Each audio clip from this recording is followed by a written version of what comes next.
Hello, I'm Hansi Parchment. You're watching Talawa TV with Crystal Davis. With regards to what I've said, for context, I'm going to change my screen in a short little while so we could gloss over Deon Burton. Maybe I'll just go ahead and dissect right into that so we can kind of look at his profile there. I think it's more important for you guys to see his profile rather than a photo of him. Let's go ahead and look at his profile together. See if I can change that screen there for you guys. Back over on Transfer Market. Transfer Market is a little bit of a pain with all their ads. So let's see if we can mute some of these ads. I don't even know if I can. I'm not a fan of the ads because I'm trying to avoid copyright violations. So let's see, can I do anything? I'm not going to click on anything actually because I don't want to lose my screen. Okay, so the first point, in case you guys are wondering, they're echoing what was stated by Busby in terms of his qualification. Yes, he is qualified. You can see there where it says coaching license, and he does have the UEFA A license firmly in his back pocket. For a lot of the coaches that we see nowadays who are probably handed positions up and down various leagues there within this country, could be easily stated that opportunities have been given to them, but that's the conversation for another day. Our Deon Burton, as you can see on the screen there, is qualified, and when you compare him to some of the legends, not necessarily our legends, he's probably arguably overqualified. In terms of the UEFA licenses there, in terms of UEFA, you've got UEFA C, UEFA B, UEFA A, and then above the UEFA A, you have the UEFA Pro license. So he's more than qualified to do the job. Definitely. It would help if I remove my headline there so you guys could see faintly on the screen there in front of you. I do apologize, that was not intentional. So you can cast your eyes there where it says UEFA A license. And you can see here in terms of his coaching, he's been holding down various positions. And that pretty much has been since he hung up his boot. So clearly, this must have been pre-planned. It's nice to see that during his playing days, post his playing career days, I should say, he pretty much went straight into coaching. If you look at the years there where his career came to an end, 2016, 2017, season there with Brackley, and then he moved on to a youth coach. He was a youth coach of Birmingham in the season of 2016 to 2017, as he subsequently moved on to West Bromwich Albion, which is where he's currently located. And what I like about the trajectory of his managerial and coaching career there, particularly where West Brom is concerned, is that he's clearly leveled up, and that's wonderful to see given the makeup of the man, given his demographics. I don't think you guys need me to spell this one out in terms of opportunities given to Black coaches. It's pretty much far and few. So when we do have Black coaches there that's holding their own and they're qualified, and let's be honest, you're not going to be given opportunities if you're not qualified, most certainly where being Black is concerned. Sorry to shake the roof, but that's just the way it is. So you can see here where it says there again, to reiterate, from 2018 to the 2019 season, stepped into West Brom, and he started off as a lone player manager. Subsequently, he then in a short space of time, clearly they liked what they saw of him, moved on to being the assistant manager of the U21s, and things got better. So he went from being the assistant manager to being the manager of the U21, and currently it says here again for West Brom U21 assistant manager. Again, in case I haven't said it before, I do like the trajectory of his career. I also want to remind you guys of the number of clubs there that he has played for. And I'm going to ring home a little bit of a nostalgia. Portsmouth, I'm sure you guys are, if you watch Premier League football growing up, you must know about Portsmouth. You've got Sheffield Wednesday in there. You've got Derby. You must know about his relationship with Derby. The wonderful Stoke City. I'm sure if you watch Premier League football growing up, you know all about those cold and wet, windy nights with Stoke City. And so you can see there again, as I said, his illustrious career. I am going to call it illustrious career. I'm going to change my screen temporarily temporarily again.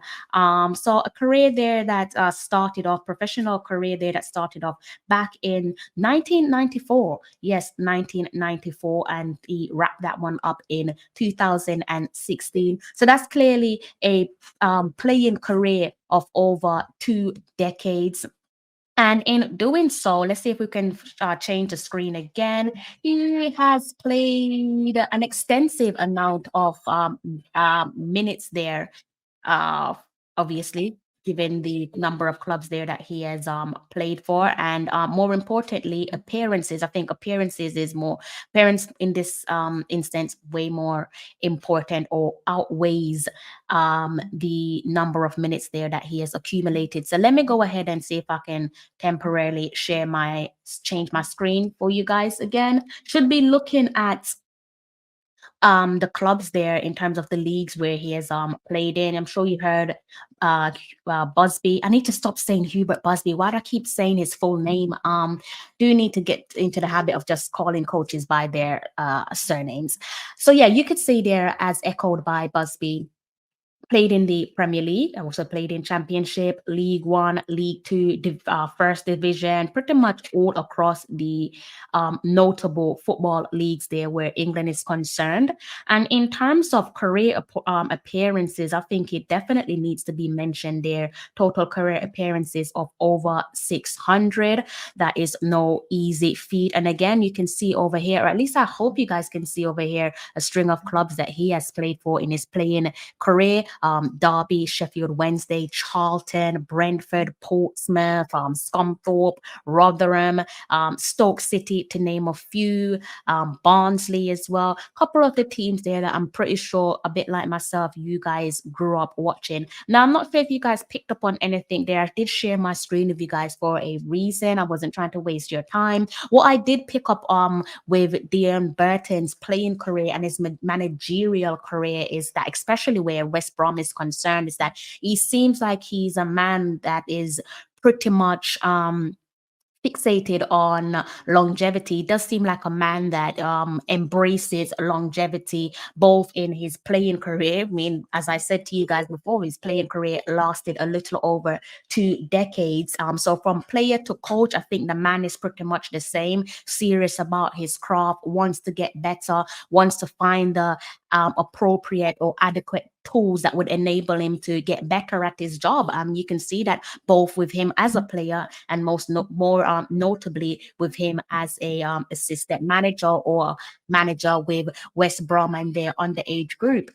So clearly, as I've said to you before, in terms of him being qualified, definitely qualified. I think for the most part, when you compare him to other coaches that we see, nowadays, probably coaches similar to his age or roundabouts, it could probably be argued that he's overqualified. Goes without saying that when you look at his coaching badges, he is definitely holding his own in a, dare I say, white male dominated field, because you don't need me to tell you. All you got to do is just look at things in hindsight or look at things within the present in terms of the lack of Black representation when it comes to head coaches and managers. Obviously, I grew up seeing very few Black managers. I think the very first one that I can think of, I'm not even sure if he classifies himself as Black. I'm assuming he does. Oh my God, and his name eludes me. You guys have to remind me. I think he's Dutch, and he was Barcelona's manager way back in, say, 2006. Every time I think of Barcelona, I think of him, and I think of Ronaldinho as well. I feel like they go hand in hand together. So that was pretty much the only one that I can think of in terms of representation. When I was growing up, couldn't really think of anyone. Didn't really see other Black managers on my screen. Saying that to say, for what our legend Deon Burton has achieved, I think it goes without saying that it is without a shadow of a doubt applaudable. Definitely should not be underestimated. It's not a case of tick boxing. He hasn't just sprung up at Birmingham City or sprung up at West Brom. Clearly, he's there for a reason. There's a reason why he's being promoted and he's going level up. He's not going leveling down. So clearly there, he's a grafter. and he's been rewarded for his grafting. And I think, I don't want to shoot my shot too soon or speak too soon, but that is probably an indication to tell us how the relationship will pan out between not just Hubert Busby, but also for Deon Burton, and more importantly, the collective relationship there where the Reggae Girlz are concerned. He's a grafter.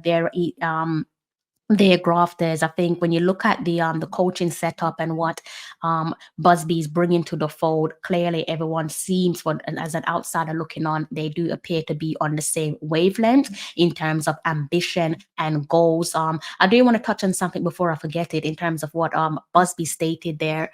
I did touch on it on my last stream. I think it was last night, in terms of expectations, and I think he alluded to a few, and I think he's absolutely right. We've sat here and have said countless times that for our firepower, more needs to be done.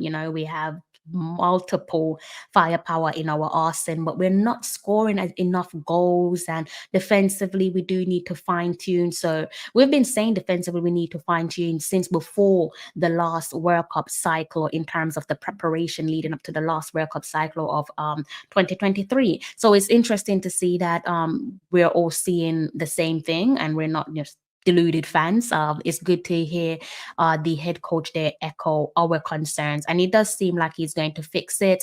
I've said this, and I'll say again that I don't know, maybe you guys can correct me, but I'm struggling to think of a game or a string of games that has been better than that match there back in the pandemic, which was led by Busby. And I think it was when we played against Costa Rica, in terms of our style of play and what we brought to the table. Can't really think of many games led by other head coaches there that's managed to surpass that. And even if it did surpass, it probably didn't do it on multiple occasions, because I obviously can't think of many.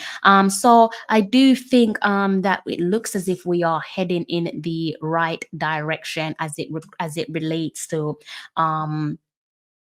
things going on in the backroom staff. Mr. Burton coming to the table, and also Busby going ahead and adding more reinforcement. I saw one of the comments there. I think Tasia is not a happy bunny with a particular recruitment. I'm not going to say the name, but if you look in the comment section, you can see it for yourself. I'm not ignoring you guys there in the comment section. Big up Conrad. I don't know if I gave you a big up already. I think you came on after I did my little big up section. Big up yourself, Conrad. Fresh God, big up yourself as well. Typical Jamaica. I don't think I've seen you on my live stream before, but big up yourself. Also, Blair Video. I hope you are okay. Big up yourself, Blair. And Owen. Big up yourself, Owen. Now I'm going to be moving forward with the rest of tonight's show. But before I do so, I'm guessing you guys probably want to see that squad list again, right? I'm trying to see if I can read your minds. So I guess we could go ahead and look at that squad announcement, because we're now going to be turning our attention to the squad. And like I said, I am a little bit beside myself with what's going on. A little bit confused, but hopefully you guys can add some clarity, some balance to my thoughts, right? So if I just go ahead and remove things there for you, you should be able to see this on the screen in front of you. In case you don't want to read it, you probably can't, to be fair, because it is quite small in print. So I go ahead and read out the squad announcement. And for clarity, this is the squad announcement for a pending game against France. This game kicks off on October the 25th. That is next Friday. Okay, so we're going to do this in the right order. So reading from the back to the front. So I'm starting off between the sticks, and our selection consists of Rebecca Spencer and Sydney Schneider. In defense, we have Chantel Swaby and Alison Swaby, the Swaby sisters. We also have the welcome addition of Taylor Hines, Denden Blackwood, Vian Sampson, and Malia Atkins. In midfield, again, more welcome addition there in the name of Lulu Jarvis. We also have Atlanta Primus, Jade Bailey. Welcome return for Jade Bailey. Always like to see Jade Bailey in the squad. Drew Spence, Sade Ademola Kern, definitely delighted to see Sade Ademola Kern with a recall. I think she deserves a recall for what it's worth. I'm sure for a professional like Sade, it's probably no hard feelings. It is what it is. We move. Another welcome addition there in Rihanna Blades. Up top for our forward selection, we have Natasha Thomas. More welcome additions there. Jade Bailey, Jade already said Jay Bailey, Paige Bailey Gale, Kayla McKenna, Jodie Brown, Shania Hills, Tiffany Cameron, Davia Richards, and also Michaela Days. Let me know what you guys make of the squad announcements. Let me know if something doesn't float your boat.